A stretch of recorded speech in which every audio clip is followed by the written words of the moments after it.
guys, so it is a beautiful day and I'm going to be showing you how to do a nice, gorgeous mauve-y look using the Carli Bybel palette. Now I know in several of my videos I've been using this palette and I just wanted to try out a new thing. I feel like with palettes, often YouTubers will do one look with that palette and then they're kind of on to the next one. But I feel like for the average person, if we buy a palette, we want to be able to get a few different looks with it. So I thought that I would, when purchasing a palette, do several different looks so that if you purchase that palette, you'll be able to have several go-to tutorials to kind of help you get started on that palette. If that's something you like, definitely let me know. If you like just that one video on a palette and then moving on to the next one and newer, different things, then for sure let me know with that as well. I'm fine doing that also. But I just kind of wanted to try this out because I thought that it might be helpful for you guys. So today I'm going to be showing you how to get a gorgeous mauve-y sultry look, and if you want to see how to do that using that Carli Bybel palette, then just keep watching. Okay, so I am going to be focusing on this row. I wanted to show you how to actually make this a very beautiful wearable look, focusing on this row. Last time with the collab, I focused on this row, Amy focused on this row, and then maybe in the future I'll do a look using all different colors throughout the palette, kind of some of my favorites I think would give a really nice, beautiful look. Okay, so opening up the palette, we're going to start with this second shade right here, and I'm just going to put that right in the crease.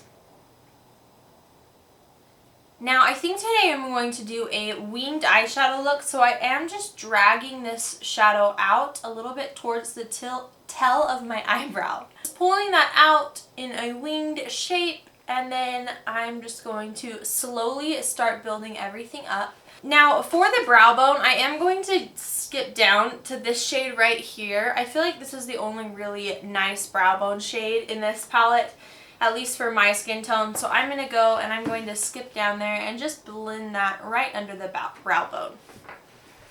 So now I'm going to go in with this medium purple shade and this dark purple shade mixed together, and I'm just going to pop that all over my lid. Now you can leave the middle of your lid blank because we are going to be putting a shimmer there.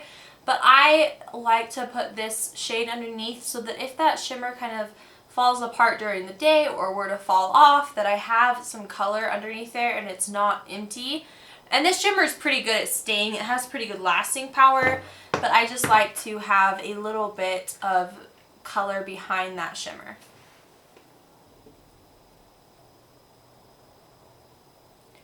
Then I'm going to go back in with that crease shade just to blend these shades all in together.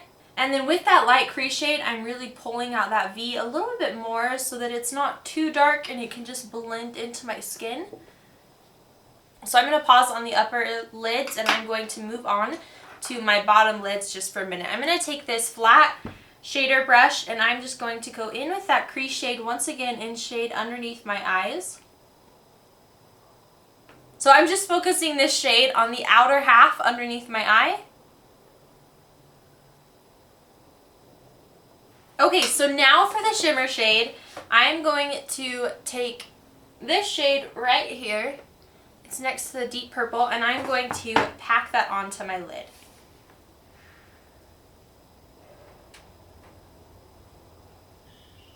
And I'm packing it from the center all the way in towards my tear duct.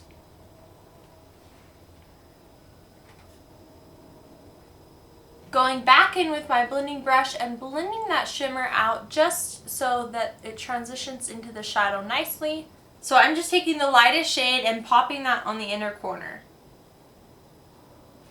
Now what I'm going to do is I'm going to get this lavender highlight at the very bottom, and I'm going to mix the lavender and the white and pop that into the center of my lid.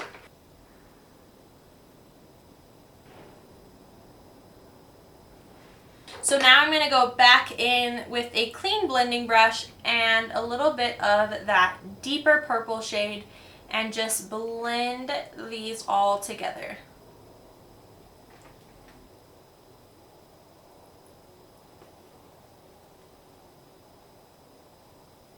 Okay, so now going back to the lower lash line, I'm going to take this smudge brush of this side, go in that medium purple shade right here and a little bit of this deep shade, and I'm just going to take that and smudge it underneath my lash line. Now I'm going to go in with the lavender highlighter and put that on my lower lash line. Okay, so my camera died on me, so I just put on some winged liner and some mascara, and then I popped on a little bit of the lavender for my highlight, and that is the final finished look. I hope that you enjoyed this video, and if you did, please give it a thumbs up and subscribe to my channel, and I will see you next time. Bye guys.